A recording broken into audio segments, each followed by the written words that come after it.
Good evening, Stalkers, and welcome back to the Grymm Mansion.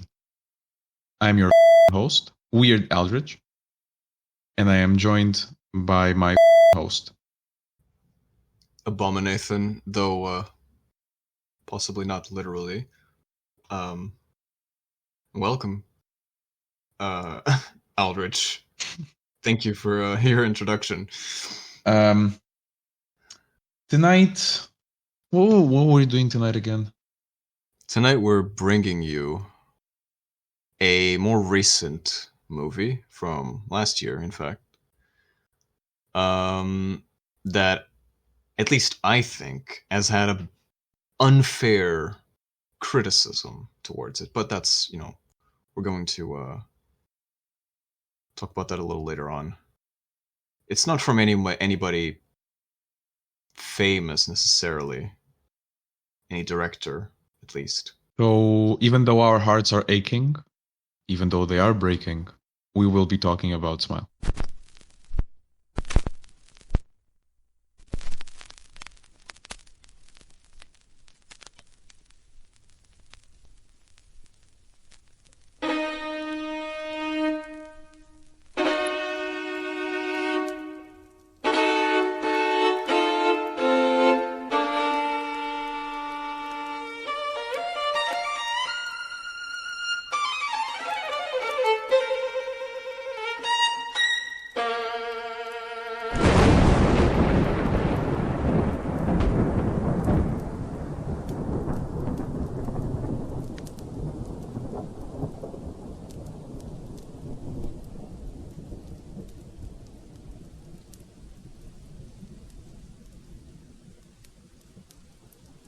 The candles have been lit, the circles have been closed, and the words of power have been recited.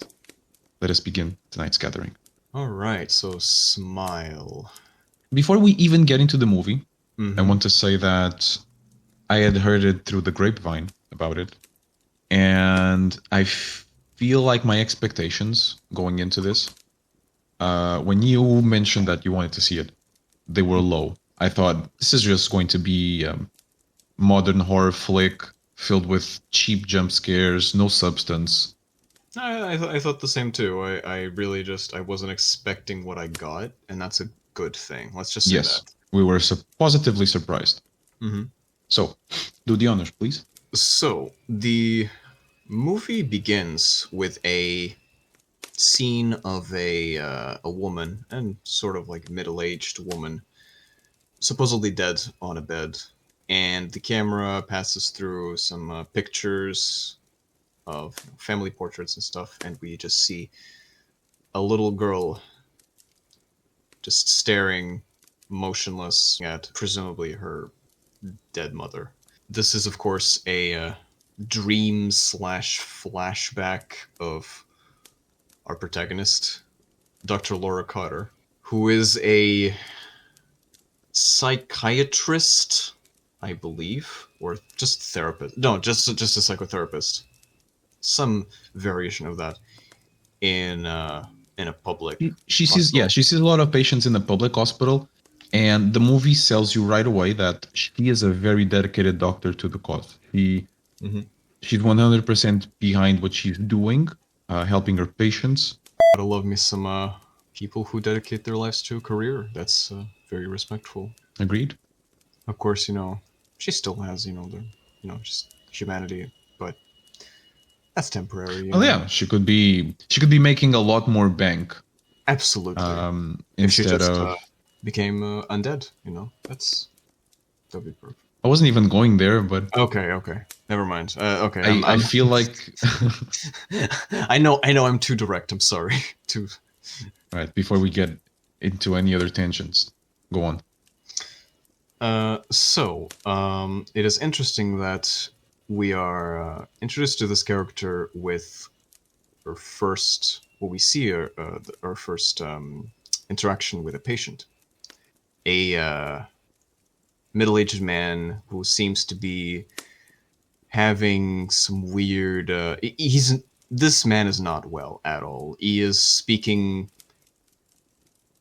repeating words sort of He's to in himself, the manic state. He's like saying like, everybody dies, I don't want to die, she died, he died, nothing matters. We're all going to die. yeah, and she tries He's to, rocking back and forth.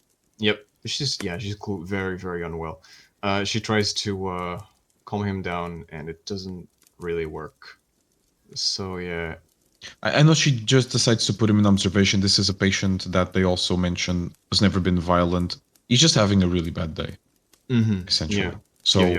she has him in observation, and she's then sent over to the director's office. Right, because apparently she has been working over hours without, like, the whole, like, I no. think it was. I think that's his last comment. Yes, but they're initially talking about how she's using too much of the hospital's money because she really wants to help these patients, and I can't remember is it the director's exact words, but I have this in my notes that the conversation is about priorities, and the director's lie with the money, and hers lie with the care for her patients. Yeah, I think there was something like that. It is Disagreement the between. movie is just nailing it in. Yeah. So, like, so far, yeah, we know that Laura is not Laura. We know that.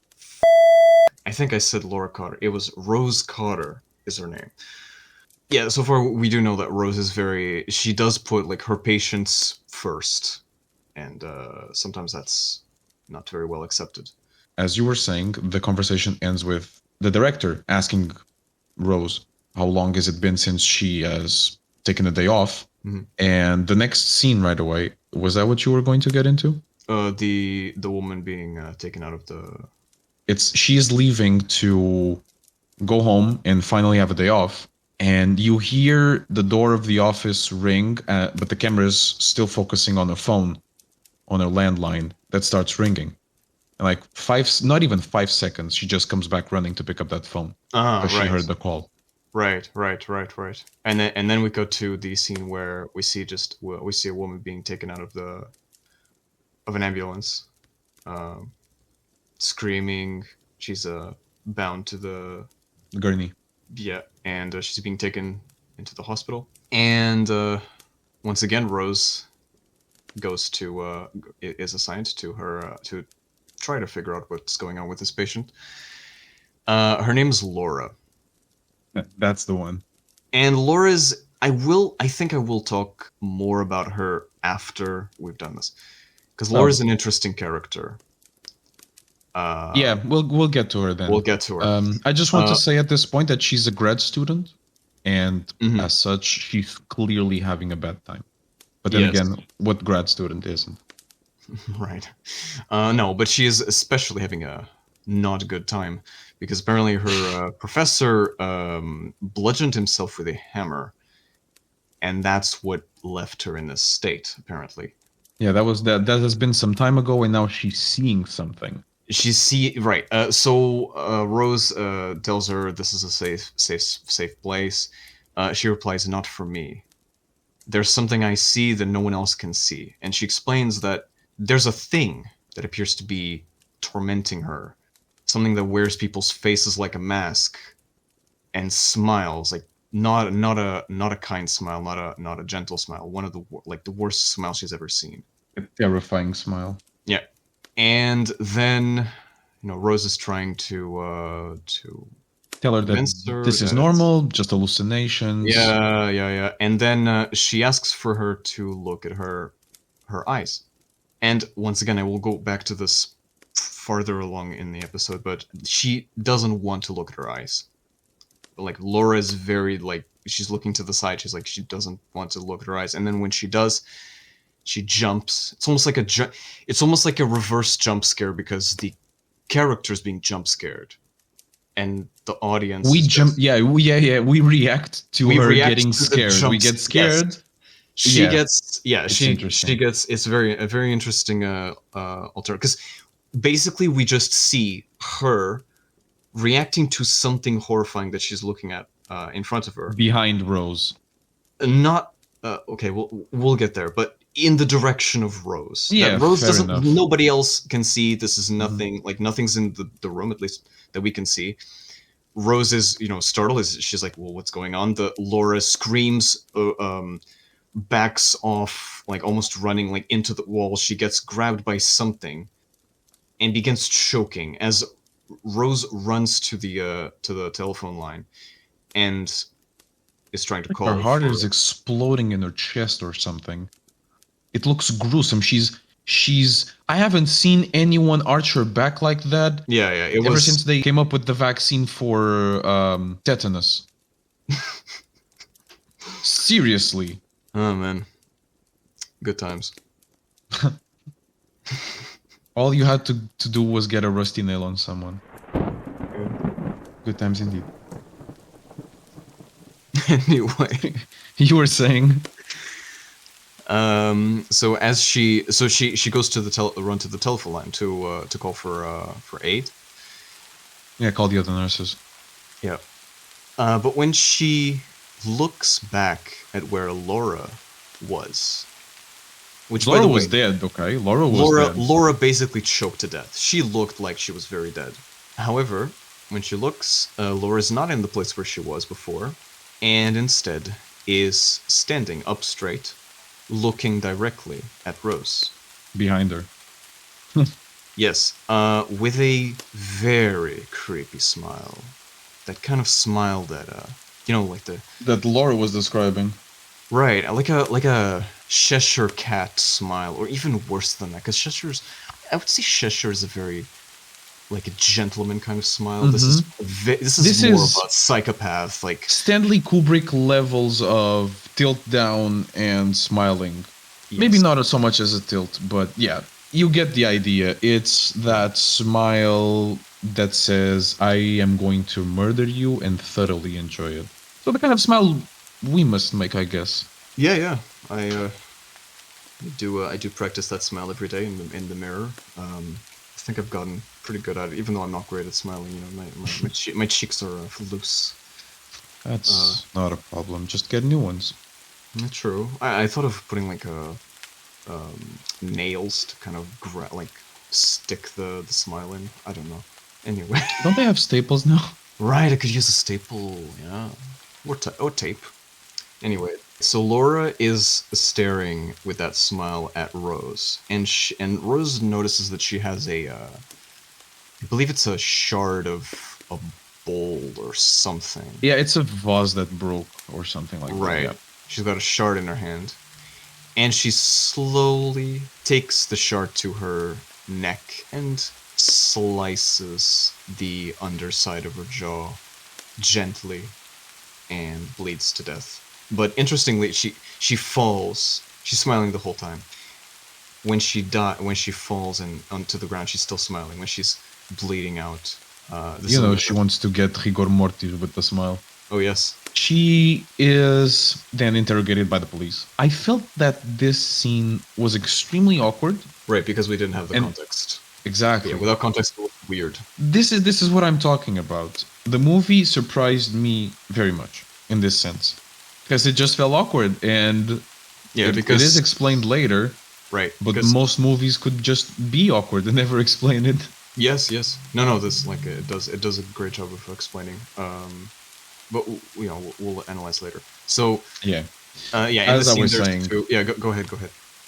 Thank you. She is describing symptoms to the policemen as they're asking questions. Obviously, like they want to know why this happened. And it seems that she doesn't want to share all the information. Obviously, since one of them is being like extremely judgy. He's calling her patients loonies and crazies and insane, and like making all kinds of terrible comments, I guess, which I find ironic since he's the black cop. People gotta be people, right?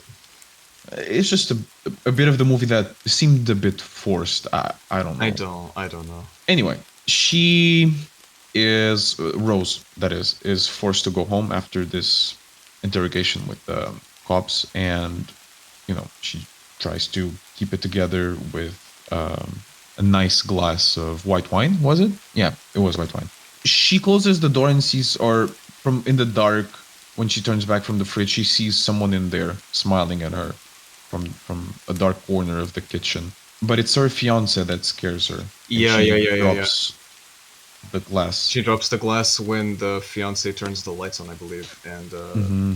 and he's and he's like, "Oh, sorry, I didn't mean to scare you." You know, the typical. They have a pretty cliche romance, I guess. Yeah. He's Um, remembering her that tonight they have this dinner dinner. with her Yep. sister and her boyfriend, Yep. who I honestly felt like were just complete assholes, both of them.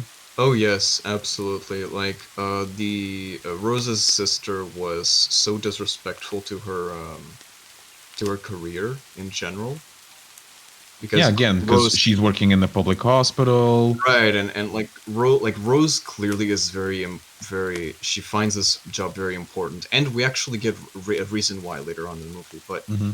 her sister just completely dismissing, just saying like, "Oh, you work so why do you even work so hard?" Like just completely disrespectful. Yeah, I being a hated that general. character.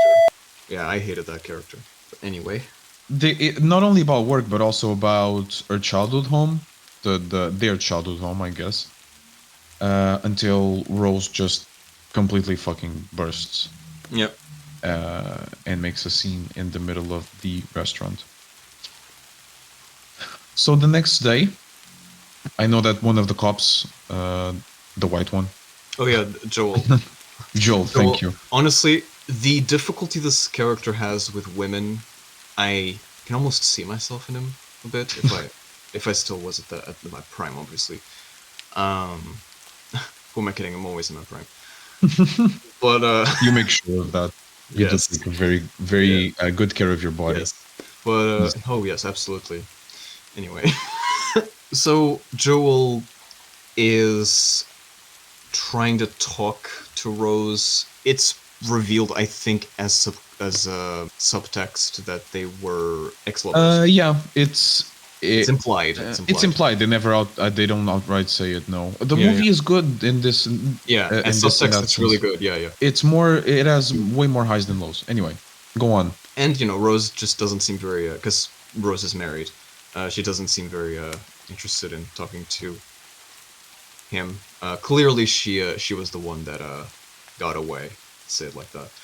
In Uh, this case, I do know that they exchanged some information on the case about the girl because Rose now goes out and reads about the suicide, I guess, like how it happened, and I know she notices the detail of the smile, that the professor also died with a Yeah, smile yeah, on his yeah, face. yeah, yeah. She goes and check the thing about the professor. Yes, Hmm. I believe it's either before or after that scene. She was walking through the corridors, Yep, and she passes next to the the guy from door, yesterday. right to the door where Carl, the other patient who was muttering those words, where he was, and the door's open. And when she passes, she at least at first she didn't really look inside, but she saw something at the corner of her eye. When she looks back, she sees that Carl is sitting on his bed, completely motionless, smiling at her. Facing the door. Yeah, it's not exactly even at her. He's just smiling, looking at a direction, in her general direction. The camera's Uh, panning, following her, and an observant watcher could notice it. That the guy's just standing there, looking forward, straight yeah, forward. it's a very very interesting, intense couple of shots. She goes and checks up on him. Like she sees he doesn't appear to be not responsive. He continues with that muttering, but this time it's not scared. It's almost like in an accusatory kind of manner, where he's like, "She dies, he dies, we all die. I'm gonna die." You're gonna die. And then he turns to her and he says, "You're gonna die. You're gonna You're die." gonna die. And he keeps repeating this.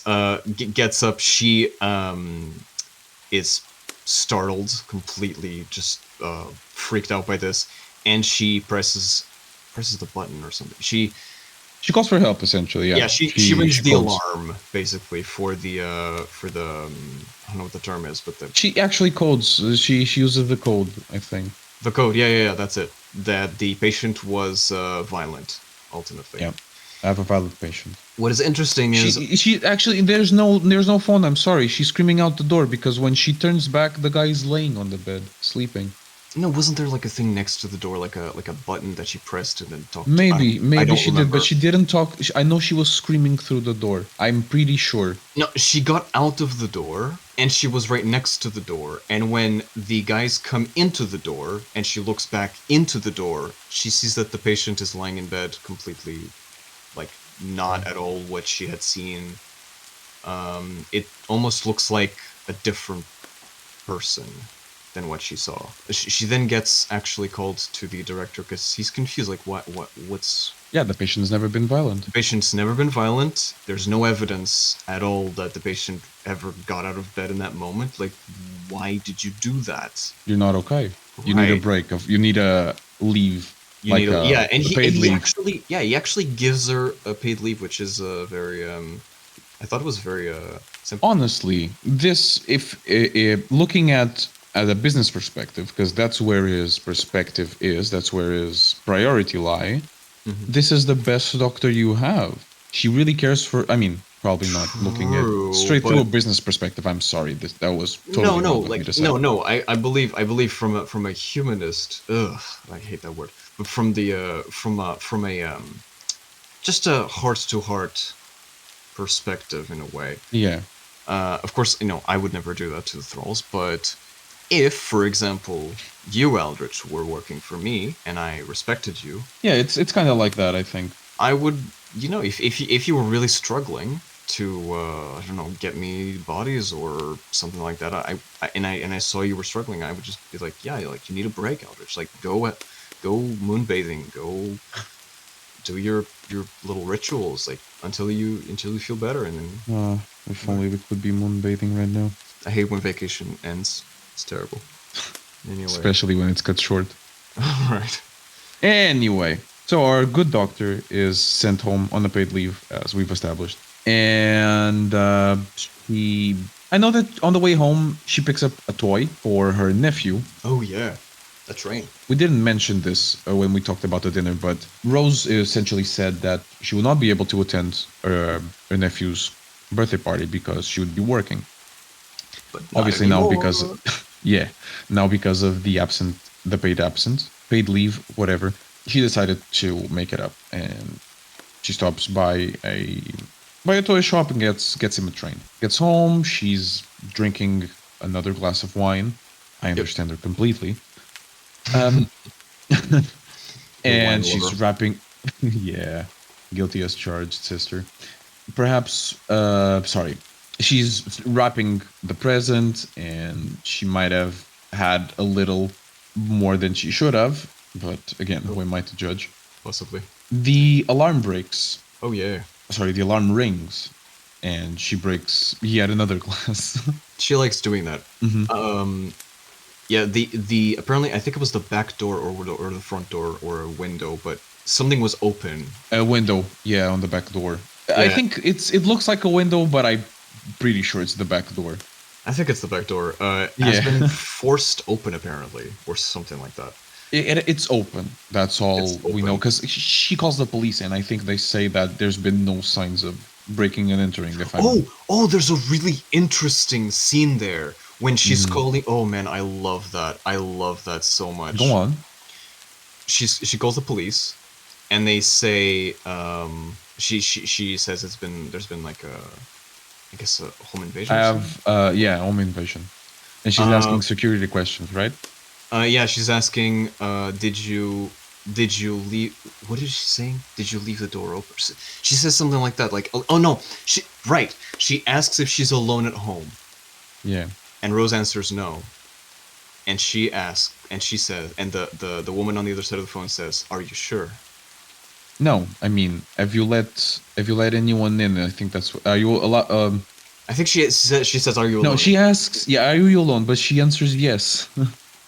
She answers yes. 'Cause, Exactly. yeah, She the answers yes. operator. Yeah, She the answers operator yes. then asks that. And the operator continues, "Are you sure?" And Rose starts, Are you sure you haven't let something in, Rose? "Right." And she says, "Look behind you." And then when I don't remember if Rose looks behind her, She but does. She takes a long ass time right, turning. she sort of like I guess wakes up from what has been a hallucination this whole time. Yeah, the phone rings again.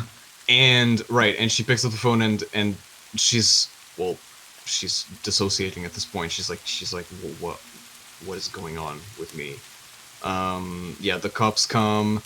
Her husband comes. He asks her, "What's going on? What happened?" And she answers, "Nothing. It's nothing."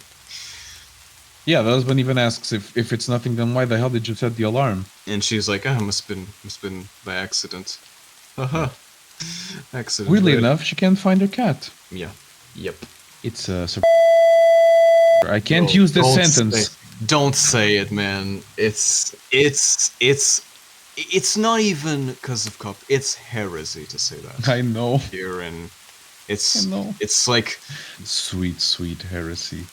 no, but in the bad, like heresy of our heresy. Ours is more important. Let's move on. Let's move on. The cat. We were on the cat. She can Yeah. find. They can find her cat. She even goes look for the cat in the woods. Apparently, Mustache. mustache. Yeah. And then that night she dreams of her mother again. Uh, yeah. And because this woman can't not work, she wakes up in the middle of the night and probably cold sweats and starts listening to the tape of Oh yeah. Laura's suicide. Because it was tape recorded, so she starts going through the Yes. recording and like listening to it again and again. Yeah. And she notices something just at the end of the recording. She goes back to hear it. She goes back again. And then she turns up the volume like a lot to the maximum. And she can hear just a faint whisper going, Rose. Interestingly, when she goes back again and listens to the same bit of audio, there is nothing there, and then she gets jump scared by I think it's the image of Laura as a corpse. I am not sure. It has I'm- got very. I remember that it has very sunken eyes. It was like and- white, like pale. It Yes. was like a corpse. It was like a corpse. Yeah. But I think it was Laura's. I'm not sure, but I think it was something like that. Possibly. It was like for half a second. I couldn't really Yeah. just. Makes sense. It had like That it black is Laura. hair in front of her eyes and shit in front of her face. It was like really. Creepy. Laura. I think we said Rose. Rose is the doctor. I said Laura. I think. Okay. Well, definitely Laura. So, anyway, she screams a lot. She grabs a knife to defend herself, and obviously the husband comes running in, and she's pointing a knife at him. Like, what the hell? Like yeah, she's completely. She's losing it. She's losing it. Yep. At this moment is when she realizes that she is losing it. Therefore, goes to she therapy. goes, like The therapist goes to doctors should do. therapy. Yep, very important. It's not very clear who it is. If it's a professor, if it's an old friend, I if think it's like a surrogate mother. because she recognizes Rose and she's surprised that she's coming back. I think, or not, maybe not back, but they met. I think in the bit in the work context. I think they must have been either she was her teacher before or something like that.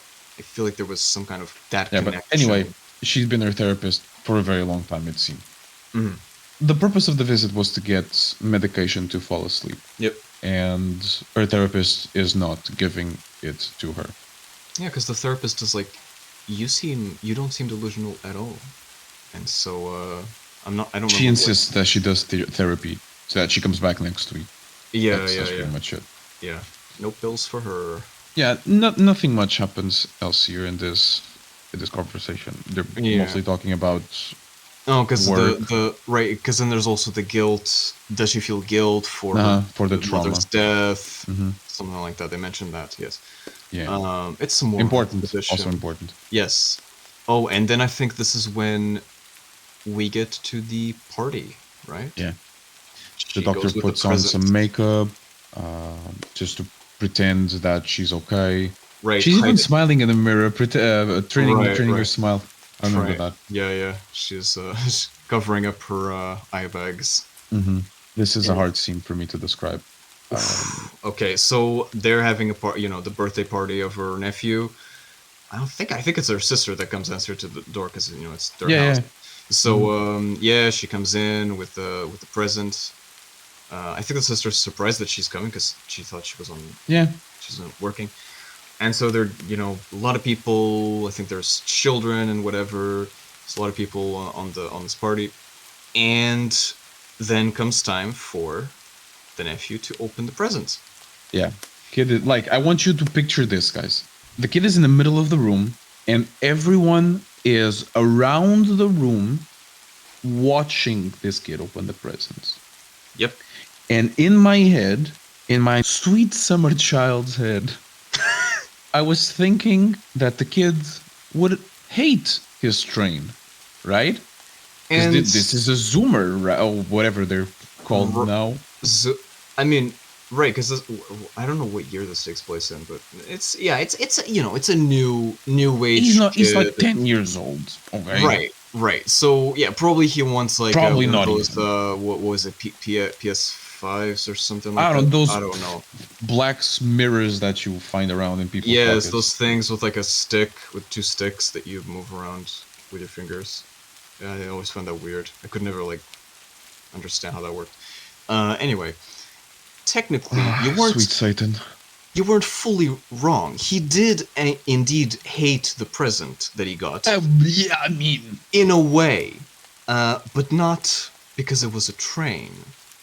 When the kid opens Rose's present, he is his smile vanishes. He is looking inside with a face that is of just bafflement.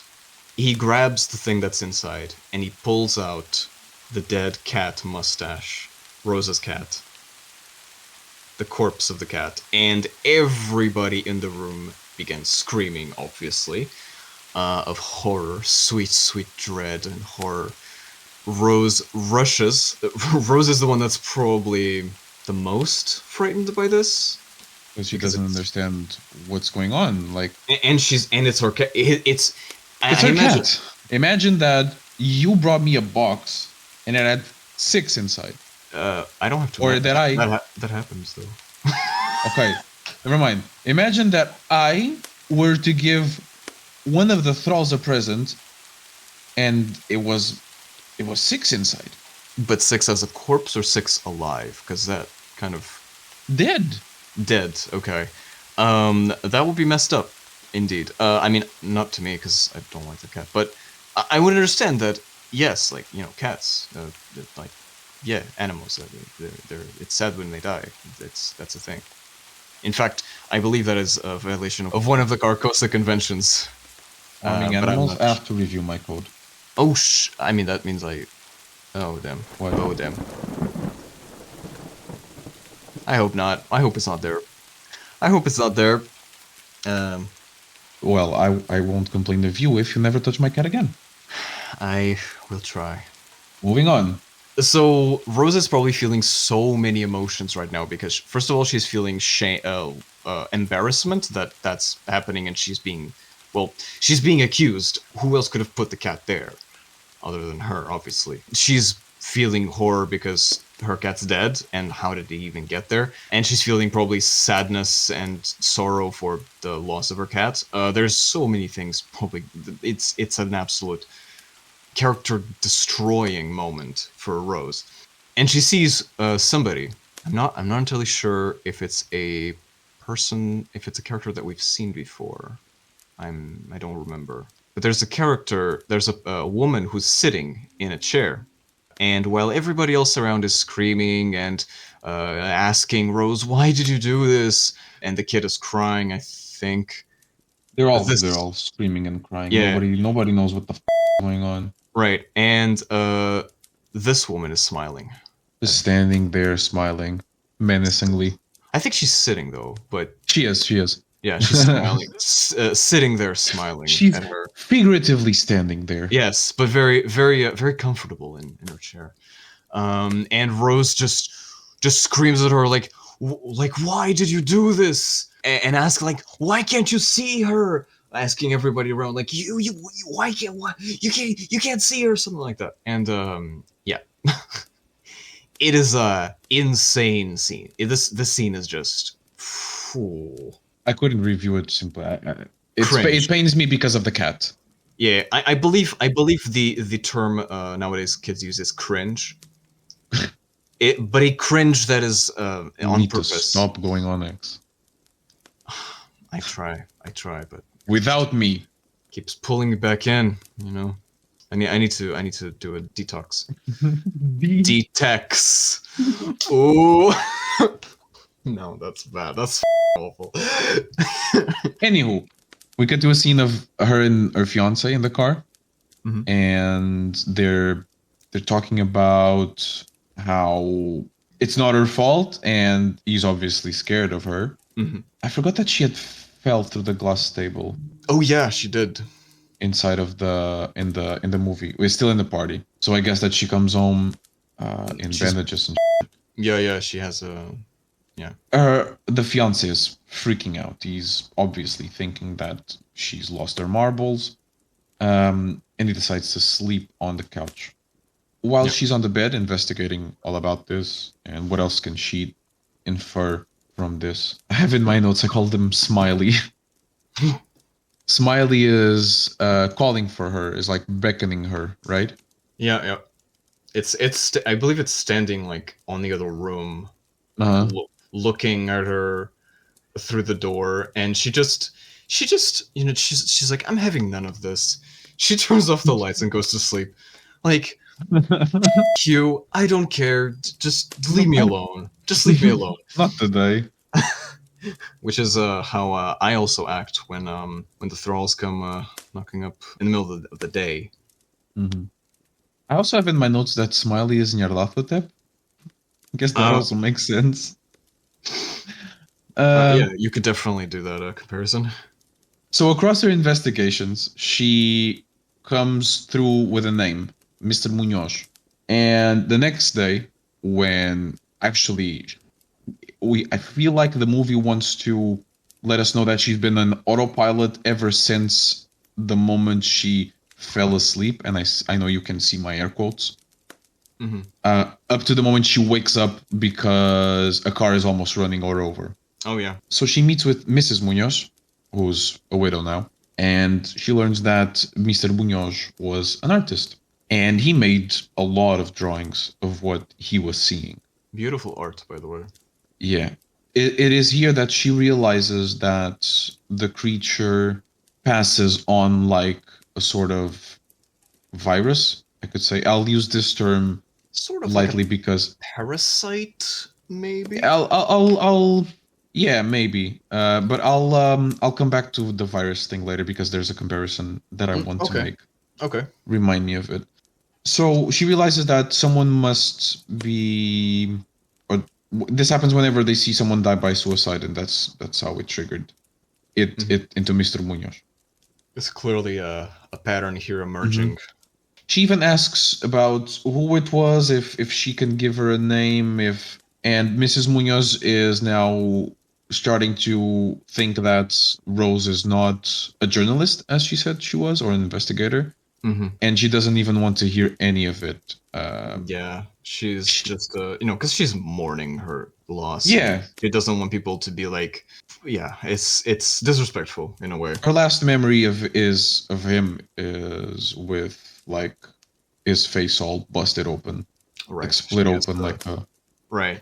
She's, it's scarred for life. It's hard. It's hard to talk about these things. So she just kicks her out. She doesn't want to hear that she's a doctor or that she's going through the same things. She thinks that she's some, what they call like a groupie, that she is like into this sort of true crime or, kind of a freak about it. I think that's the term she used. She turns then to the only person that can help her in this case, which is Joel, the cop. Her ex. Yeah, who is also surprised that she is here, considering that she didn't want to talk to him the other day. Yep. And she starts explaining what she's been looking at, which she's been researching, and she tries to convince Joel to help her in this research, to look at the name of the previous person that had committed suicide, which passed this thing onto Munoz, because she got the name from the widow. Yeah.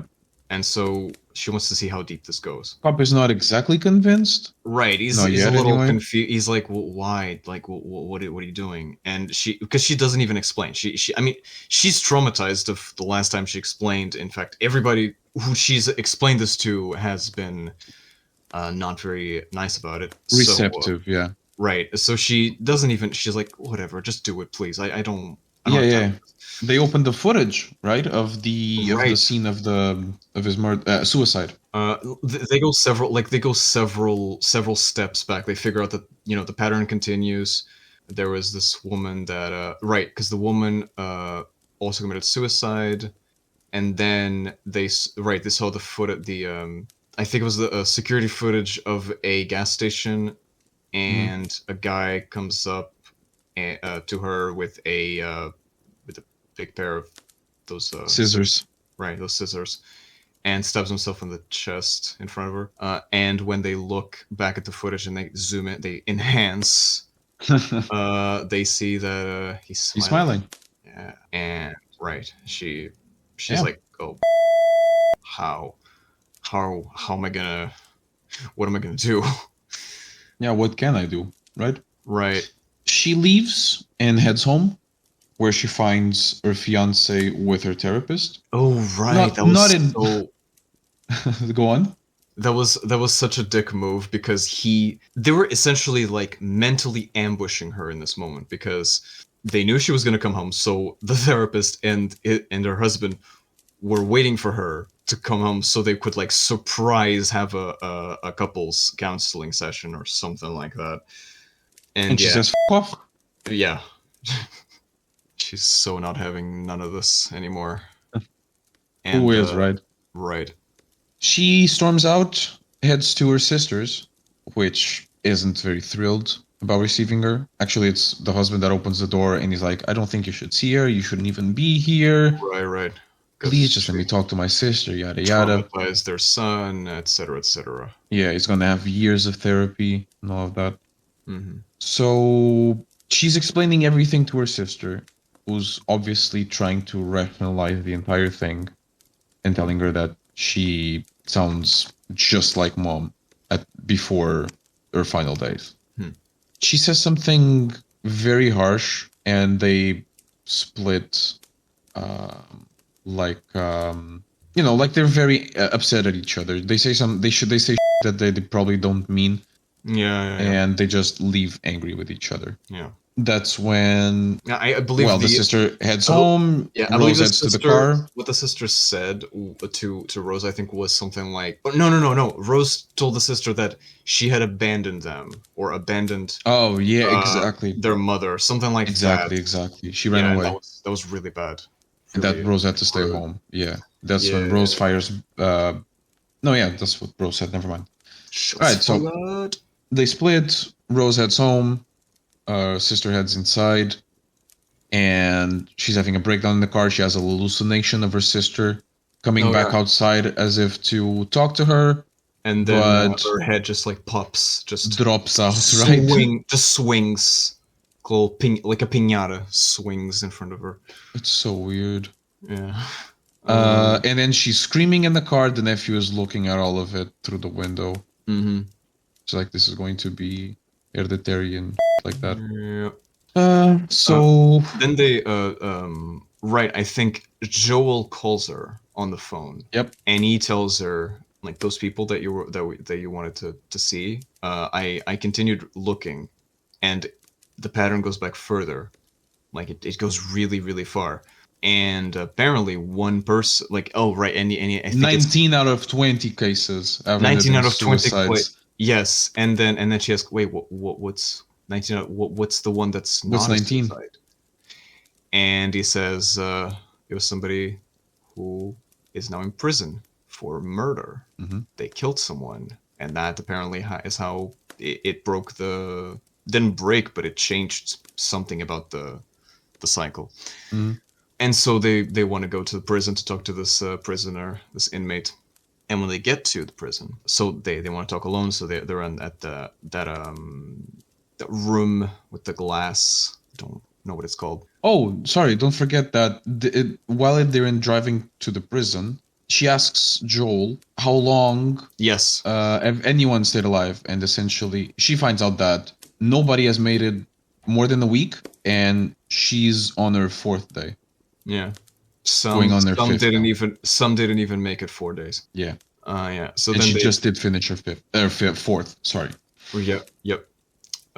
Which is incredible how all of this has happened in just 4 days. Mm-hmm. Because the pacing of the movie is also very good in my opinion. Yes. Because it feels like a lot more time, but it's because it probably does feel like more time in her mind. To her, exactly. Yeah, it's really well done. So they go to the prison to talk to this inmate.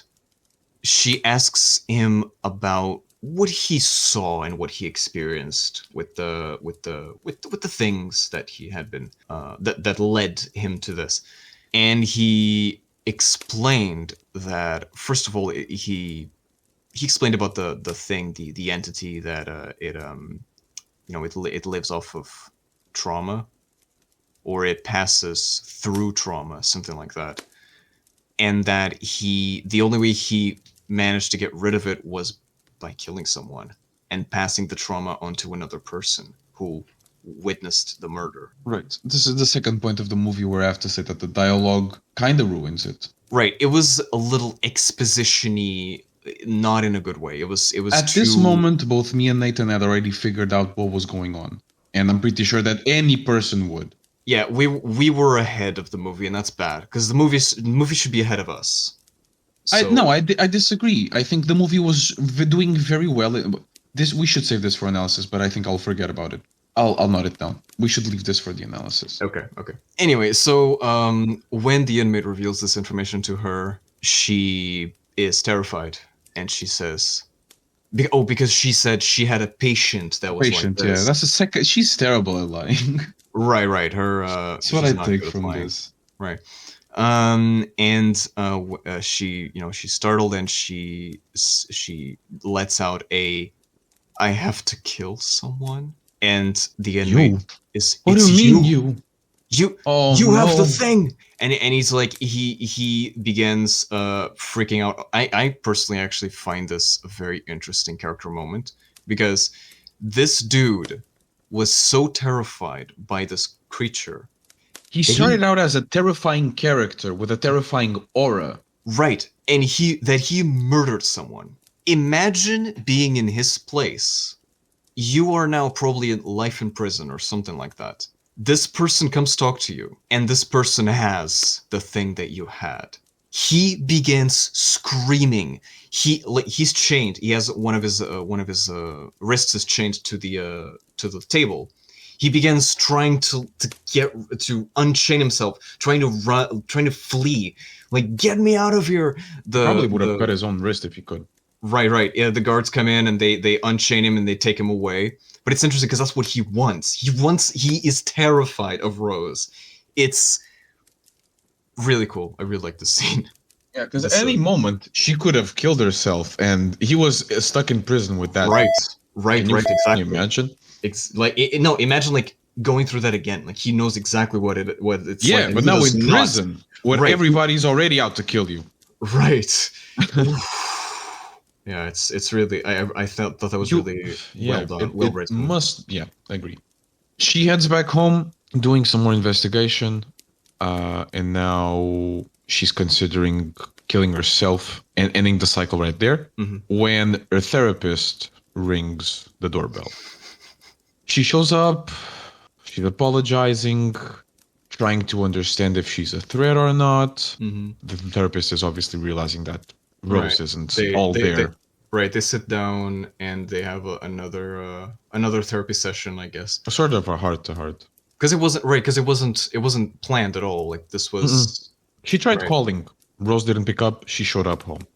And Yeah, yeah, it's yeah. like, yeah. That's it. That's it. Yeah. And And then the phone rings.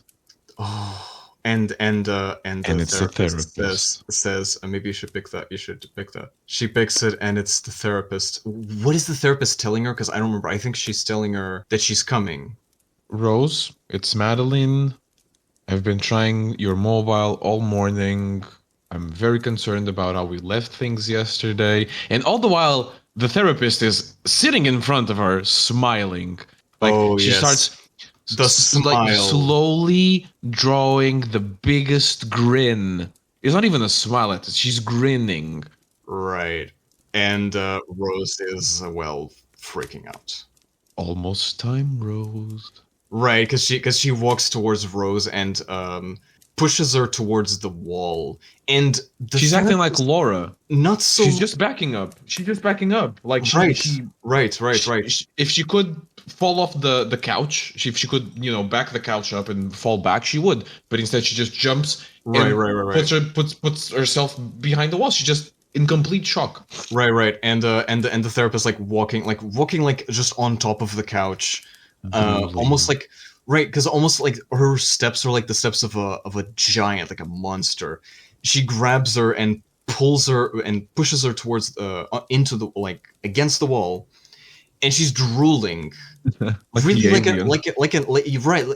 Imagine like the scene from Alien, right? Like Hmm. it's It has a that. sort of parallel, but she's holding her mouth as if not to scream or I don't Yeah, know. yeah, yeah. And she says, "Almost time, Rose," with a definitely not the therapist's voice, a different voice, demonic voice. Yeah.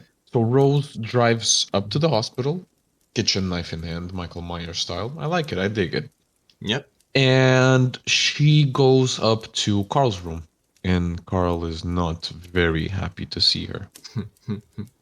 The director shows up, and she panics and stabs Carl in front of him Repeatedly. repeatedly. Carl, That's Carl true. starts laughing, and the director is like screaming, and then he rips off his own face.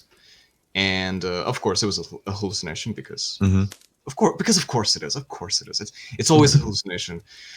It's the third one, no, fourth one at this point, I I think. don't even know. I lost count at this point. She's still in the car, Yeah, and she's screaming and cursing because it's interesting that with these hallucinations, instead of fear, it now just becomes like anger and frustration. I feel like she's just despairing. She doesn't know what's real or Right, not anymore. right. It's become something else. It's become just a struggle for living, for anything, for being herself. Yeah. And the director sees her in the car and comes up to her and is like, "Hey, are you okay? Like, do you need to talk? Do you need to come You in? shouldn't be alone right now. You It's like, shouldn't be. I Yeah, don't you shouldn't need be to alone be right down." alone. It's And not safe around me. right, and she realizes alone. I have to be alone, and she Hmm. drives away. And she When he decides, notices the kitchen knife. "Oh yeah, Yeah, yeah, I yeah, like how he's just trying to run behind the car, trying to keep up with the car for like a moment, trying to right, convince her that she shouldn't go anywhere. But never mind that. She's got her mindset. She knows what she's gonna do. And I'm gonna yeah." let you speak. So her plan seems to right because then Joel calls her again, and he asks where she is, and she says, I'm doing what I need to do. Leave me alone. Like, don't call me again. I'm starving Come it of looking what it for me. needs. Right, I'm starving it of what it needs to survive. So her plan is to go isolate herself because if there's nobody that can see her, then when she dies, She won't pass it on. right, the cycle ends. By the way, should I mention? I don't think this was mentioned yet, but it was mentioned at some point by either Joel or something that apparently there were several of these. This was like a thing that happened before. There was a chain in Brazil a couple of Oh months yeah, it's the before. prisoner, I think. Yeah, the prisoner. I think that's I it. think it's the prisoner that mentions that. Yeah, there's so like this is a thing that has been happening, and probably this is how the chains end. We assume that they end when there's nobody else to watch, basically. And so she wants to do that. She wants to end the cycle there. She goes to the middle of nowhere, to the place where her old childhood home is. You know, the remains of it, because it's an abandoned one of those abandoned houses in the middle of the woods. And she gets out of the car. She actually leaves the knife behind, In the phone. and she enters the house. She's. It's not clear what her plan is. It's to starve the thing of what it needs, is what Right, she says. right. But she probably, she sees the bed where her mother died. She looks around. The childhood home. It's probably like a very difficult and very uncomfortable experience to relive all that. She sits down on the couch, and almost instantly the door opens, and she hears somebody enter the house, or something enter the house. And she goes and finds the shape of her mother sitting in bed, or in her room.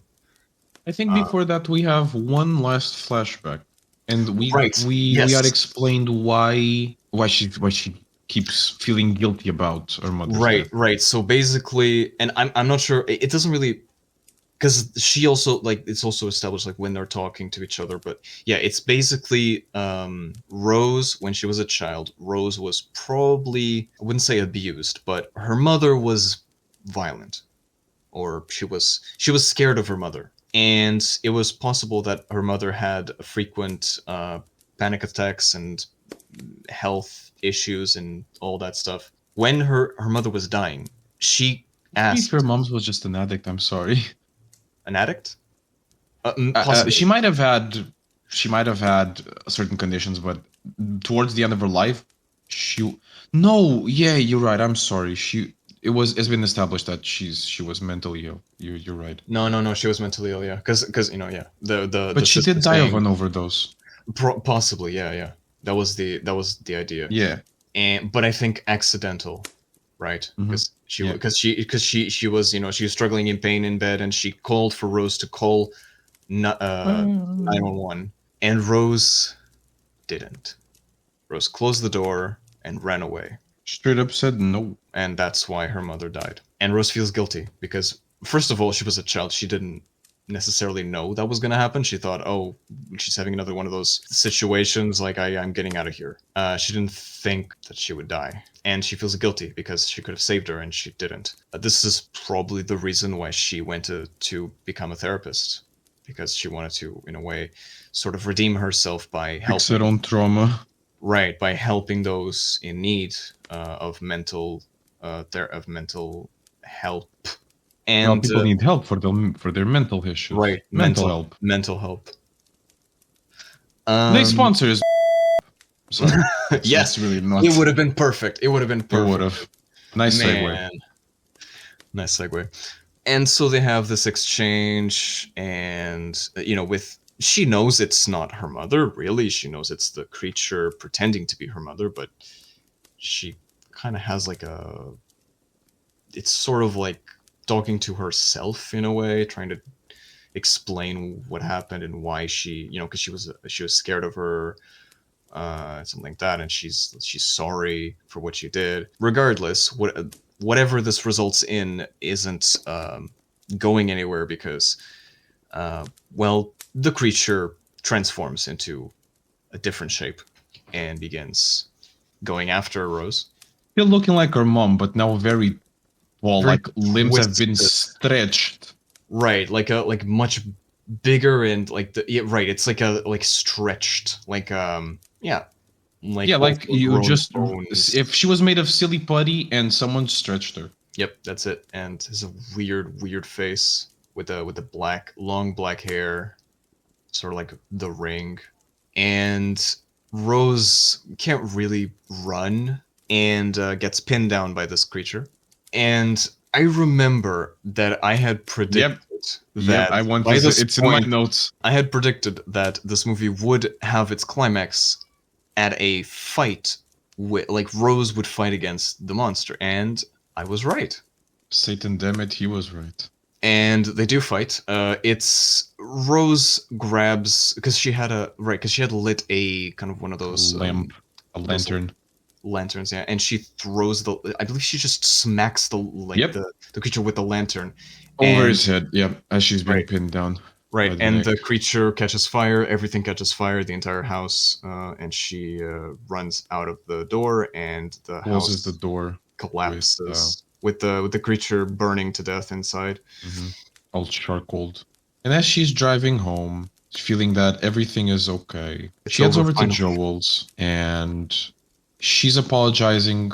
She's actually justifying all her actions up to this point, like why their relationship failed Yeah. and why she is the person she is. Yep. When she asks, "Please just let me stay here just tonight. Stay with me, please."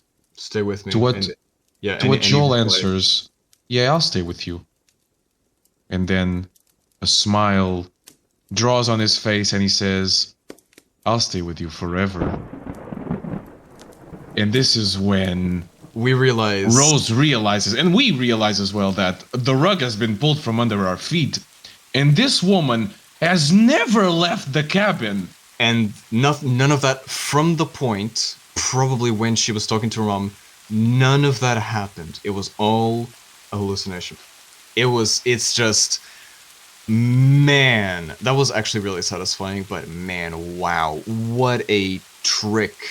What a plot twist. This It's this is interesting really because, good. right, because you had told me that you were expecting a good ending Yeah, for the movie. yeah. Like you Never. right, because it felt like, Mhm. this movie's gonna have a It good felt ending. like the movie was gonna have a good ending. And I was like, nah. Like, okay, maybe, but that's not how this movie should end. Perhaps it would hint at a sequel or something. Maybe. And then the movie gave you exactly what you were expecting. And just like that, it took it away from you. This is true Just horror. like that. This This is how is you good. do horror. Yeah. So anyway, she's still so When she opens the door to leave Joel's, she opens the door of the cabin and she yep. sees Joel arriving to her place. Yes. Yes. And this is when she knows that it's time. Uh-oh. Joel is kicking down the door that Rose closed behind her, and she sees the true face of Smiley, which is, I can't really describe it. It's like it has Imagine three different mouths. more. Imagine if you made an amalgamation of bodies just for fun, just put like a bunch of teeth, a bunch of jaws, just all crammed into each other. But actually more, yeah, like five or something. So it's a lot. It's a lot of smiles, you know. Yeah. It's the Lord of Smiles. Maybe that's And her name. yeah, Rose is screaming, and then Mm-hmm. she collapses on the floor, still mouth agape. Yeah, I believe this is when her soul disappeared. Has left. The soul has left the chat. Yeah, her soul has left the chat. And this creature just stretches her mouth to be the same size as his or something, like big enough for him to fit inside of her. Yeah, the creature physically enters her body. Ugh. It's beautiful. It's beautifully twisted. Yes, it's disgusting. And when It's Joel really finally kicks the door, Rose has been showered with gasoline and turns to him with a smile on her face as she drops a lit match. Yep. The end. Whew. Boy, oh Okay. boy. Oh man, there's a lot to dissect here.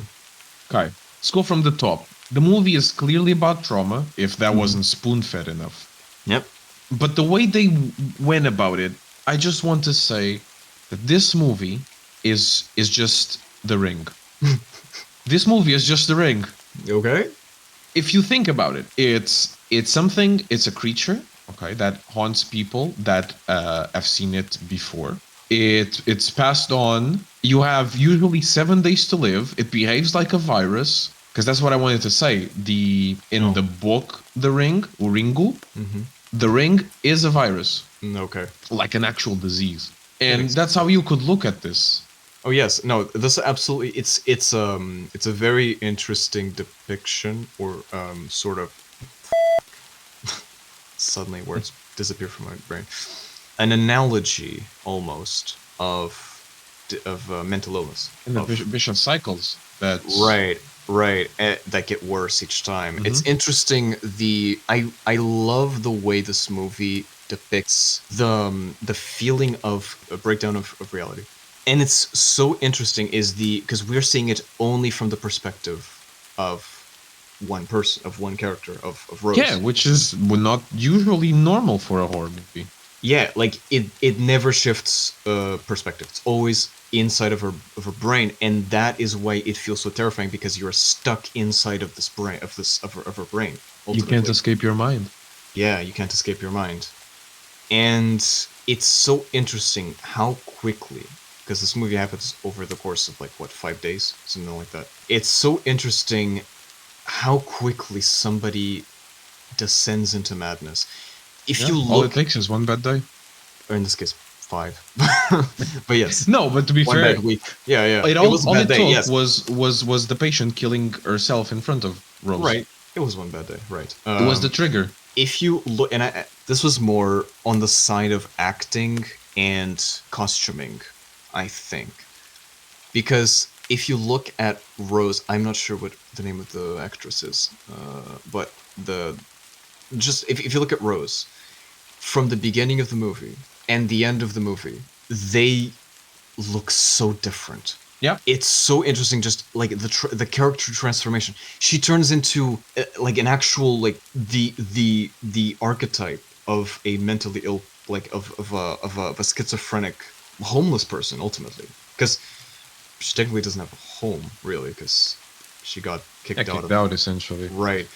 So it's incredible. Like her clothes, her hair, her face. It's really well done, that transformation, because it's great. Like you don't really notice it as you're watching. It's when you compare the two, it's like wow, the difference it made.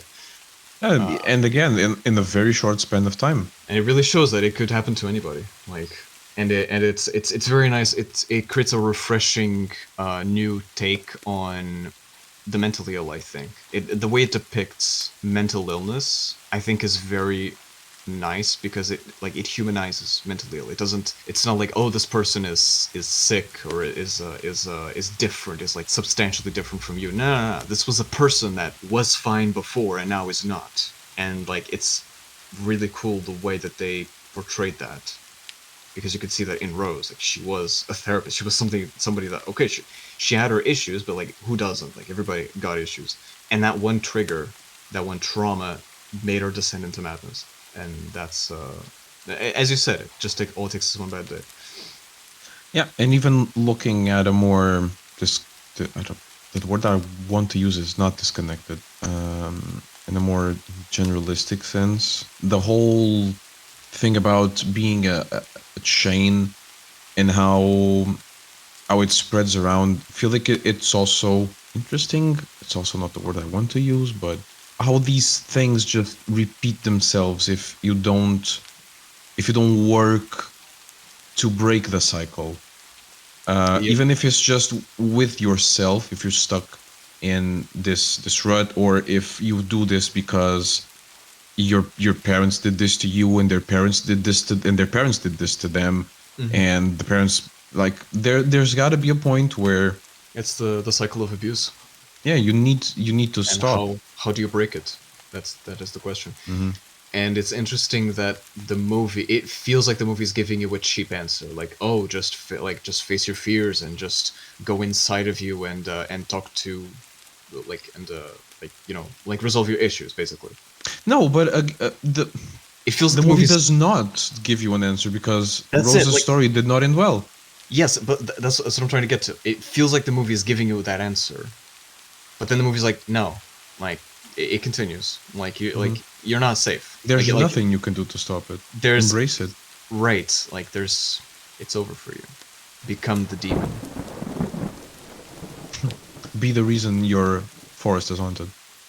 Yes, everyone. The thing I want people to take from this, that thing I want you all stalkers to take from this, is everyone's fighting their own battles that you know nothing about. Attack while they're distracted. Wise words. There was one moment, however, that I wanted to comment on earlier, which is when the inmate essentially just expositions everything to the No. audience. Yeah, that was a bit. I feel like the movie was doing such a good job at it, like at leaving tidbits and making you follow this breadcrumb trail, Mm-hmm. you know, and you were all the little details that they were dropping, I was so conditioned from the start because since that they were sorry, I'm all over the place. They've tried to tell you that Rose cared a lot about her patients through showing you that she cared about her patients instead of telling you. Mm-hmm. Yeah. That I felt that, we got it. This is, I think I even said at the middle of the movie, this is just the ring. When I realized that it was passing through like a chain reaction, and there was a sort of traumatic experience, and even how people were dying. Laura's death is very similar to the way that the Onryo victims die, in this that sort of heart exploding in your chest kind of thing. It's not a videotype, but it's a suicide, so it's like there's some, I don't know if there's any connection there, but that when the prisoner just comes out and says everything, it just felt so. I felt Yeah.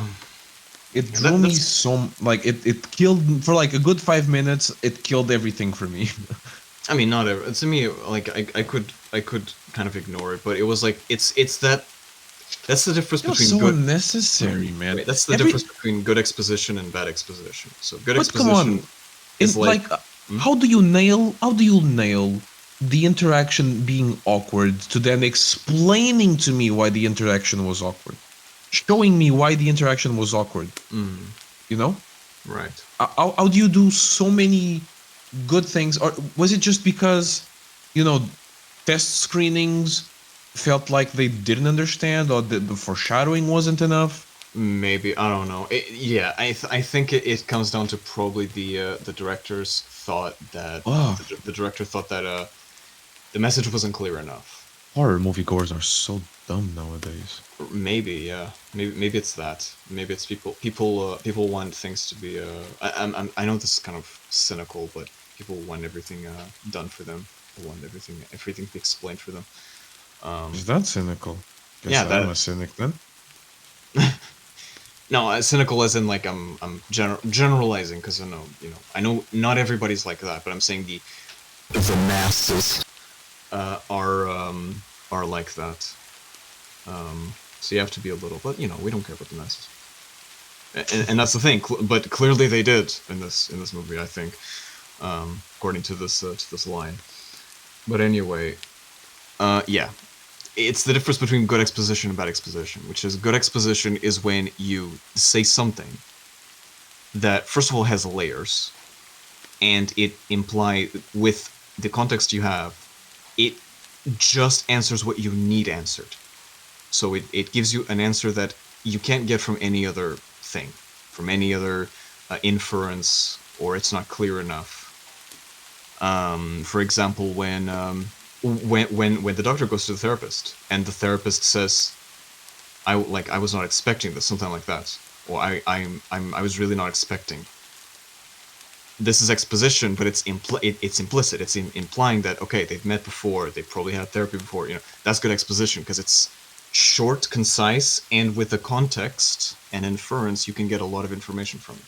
Bad exposition is when you're saying it it passes through trauma or something like that, Man, because it's the there's trauma, right. man. There's only one thing you can get from that information, which is it comes from trauma. That's it.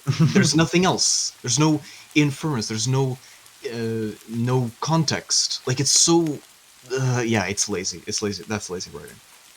But It felt out of character for yeah, the screenwriters, I guess, because everything No, was being and so also good at this point, right, and up also like until this would point. would a person say that in real life? I don't know. It also kind of I feels like mean, not very yeah, general. probably, because Which it's the would first time they're meeting and she wants to understand what the patient, again, is going on.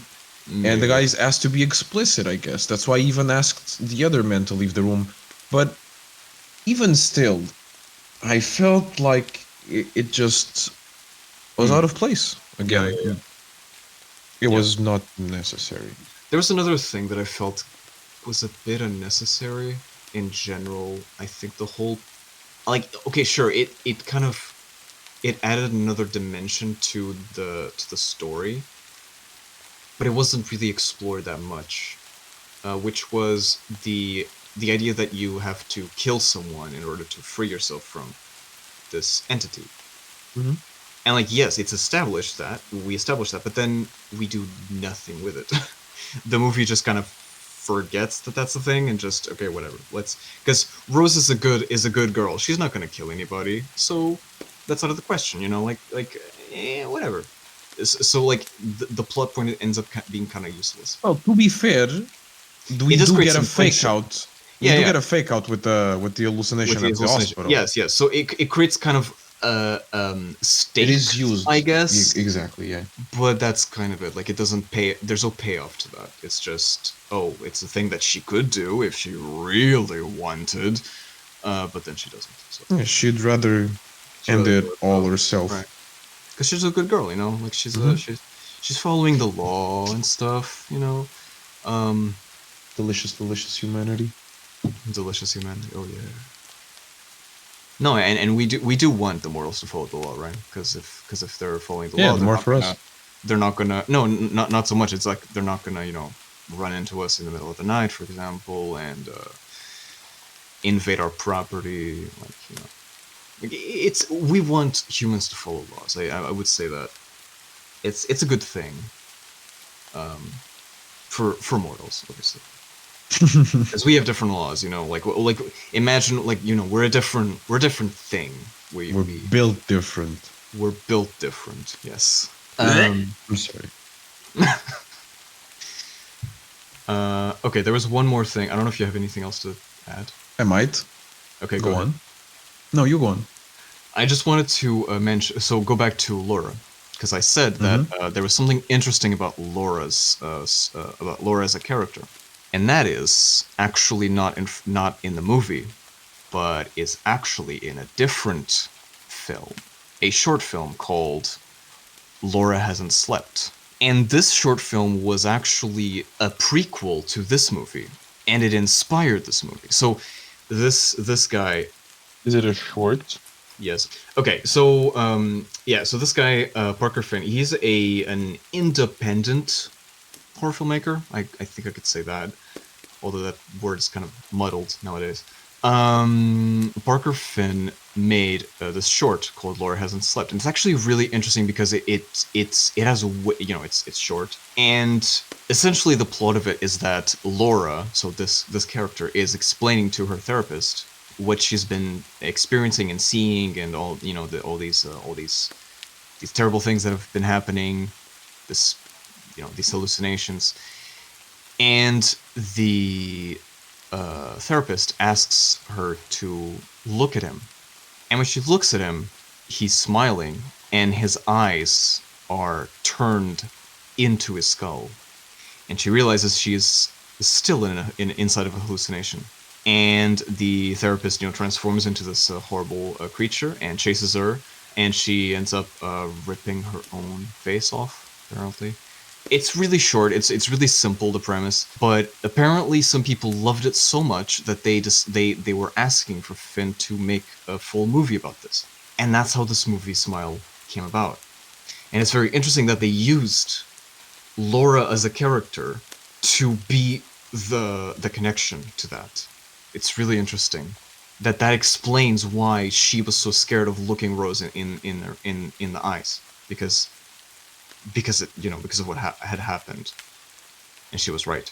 Anyway, that's just Sorry, what was the thing about the eyes? that's why when Rose asked Laura to look at her face, Hmm. she was so afraid of doing it because of this experience with the therapist, with her previous therapist, which wasn't it was a hallucination, but yeah, she was traumatized. So that's the backstory. That's the story of the story of Smile. But I find this really interesting because we haven't seen a lot of. I love when horror shorts are so successful. Like this shows some support for independent I'm filmmaking. getting flashbacks to Skinamarink. Okay, so, okay, sure. And Choose your next words carefully. okay, Friend. Skinamarink. Okay, Skinamarink is different. It's what I'm saying is okay. There's gonna be bad apples in the middle. Okay, there's gonna be Skinamarink in there, but I think it's a good thing that independent filmmakers get their horror into the big screen, the big screen, into more people, so we know, because we wouldn't know about the short if it wasn't for this movie. So, or for this guy. No, I completely agree with you. I'm glad they made this movie, and they would have never made this movie if they hadn't supported Finn in his career. So, yeah, like it's really good. It's really nice to see. And I'll go ahead. You were going to say something. Was I? Oh, I feel like what I want to see updated to feature film is Portrait of God. Oh, Portrait of God is good. I like it. I like it a lot. What else can we say about this movie? That I feel like underrated. I think wait. it's underrated. Underrated. Yeah. It's- Again, it's not if perfect, anyone Of course. is with the same expectations that we were, Mhm. let those go and watch the movie because it's better than you expected. No, because it wasn't right. Because I had this expectation because people told me it was bad, and I think it was the same for you, right? Like you also thought it was bad. I'd heard it. Clearly, people, and I use this word loosely, think that it's a bad movie, and I'm like, no, like if this is a bad movie, then go watch Skinamarink. Is all I'm gonna say. Like, no, this is good. This is good. I mean, it's not perfect. It has its flaws, as we said, but it's pretty good. It has really good things. I really like a lot of what it has. So Same. Yeah, it has a way more good than bad. Definitely. yes, the opposite of Skinamarink, which had overwhelming bad things and then some good things sprinkled in there. Yep. But we're not talking about Skinamarink. It's just Even like the movies, like since we're just accompanying one character, the movie's pretty much carried by her performance. Oh yes, the amount of pressure that is on that actress is, and she was really good. She delivers. She does deliver. The movie's cinematographically is also. It has some interesting shots. Cinematographically? Cinematographically? Cinematographically, oh my. No, I like hey, we're the dudes that invent words. That's fine by me. Cinematographically, let's go. Cinematographically, thank you. I knew I was saying it and it didn't sound right. Then I ask myself why you don't trust me with rituals. It is well made. It has some interesting shots, like, for example, the opening scene, camera's all spinny, you don't know which way is up. The corridor shots where accompanying the doctor and we see what's happening in the room with the guy smiling and then she comes back. Or the disposition of the use of shadows, like the use of the negative spaces. It is very well made. Yeah, and the pacing and the I think the best part about it is the pacing. Yeah. And not just the pacing, but also like each scene, the tension. I think tension is held. The cycles of release and tension are also well made, and it holds the tension for the right amount of time. I feel like it's not too much and it's not too little. And there's barely like there's 2 jump scares in the movie. No, there's a couple. There's okay. There's the No, one like with jump the scares that are intended to be jump scares. Laura jumping, uh-huh. the neck breaking, the sister thing, right? That's two. Yeah. That's a jump What scare. else? There's Ah, one with Rose when she screams at the laptop.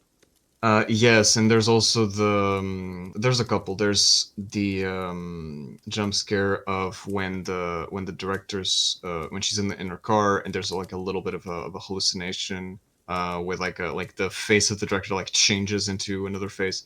There's that, and there's Oh, just because I don't get scared doesn't mean it's not a jump scare. I understand. right. What I like, okay, there's a fake out jump scare with the first time that the glass breaks, that she breaks the glass. I guess that's a jump scare fake out because but it's not. I can forgive that though, because you know that I absolutely hate fake out jump scares. I Hmm? despise them because it's like you're seducing me, like you're arousing my fear and glands, You're and being a then cock tease. Nobody likes a cock tease. right, and then it's nothing. It's oh man, it's The I hate it. nothing burger. The nothing burger, exactly. I hate it. I hate it. I know that they use that even in Halloween, in your favorite movie, but like I don't like it.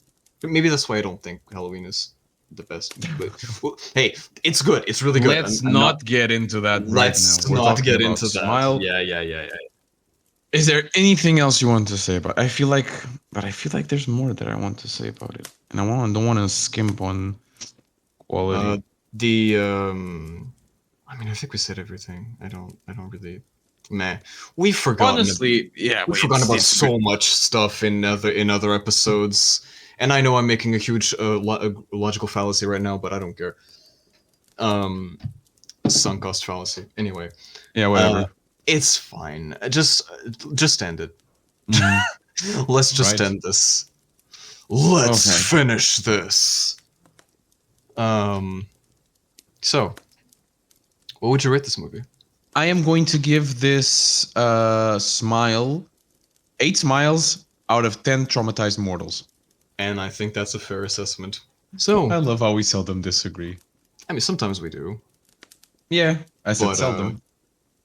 right, seldom. That's what that means.